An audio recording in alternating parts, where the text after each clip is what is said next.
බිත්තිය සෙරෙප්පු සපත්තු දාගෙන හිටියේ නෑ. එකක් මේ දැන් වතුරත් එක්ක උඩට යන්නේ. ලෙස්සන්න. කළු කල ටයිල් එක වගේ තිබ්බනම් ලෙස්සනවා. මේ රෆ් කරන්න හේතුවක් තියෙනවා. එකක් ලෙස්සන්න. අනිත් එක මේක හොඳ තෙරපීමක්. උක් මසාජ් කියලා කියනවා දැන්. ඔක පිළිගන්නවා දැන්. ඔළුවයි යටිපතුලේ අතර ප්‍රධාන සම්බන්ධයක් තියෙනවා කියලා. මේ භික්ෂුව මොනවත් නෙමෙයි තමන්ගේ ඔළුව හදන වැඩපිළිවෙල තමයි මේ පහළ ඉඳලා උඩට යනකම් කරන්නේ. එයාට හොඳ ඔළුවක් තියෙන්න ඕන. උඩදී දේශනා කරන දහම තේරෙයි. නිසා තමයි මේ පහළ ඉඳලා උඩට යන ක්‍රමවේදය හදන්නේ.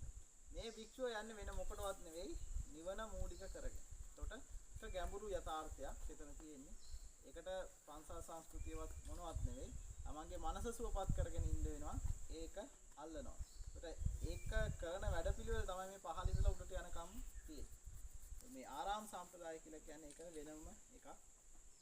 පන්සල් එක්ක ගත්තත් අහසයි පොළොවයි වගේ. ඒකට එහෙම ක්‍රමවේදයක් පවත්වාගෙන ගියපු දැන්.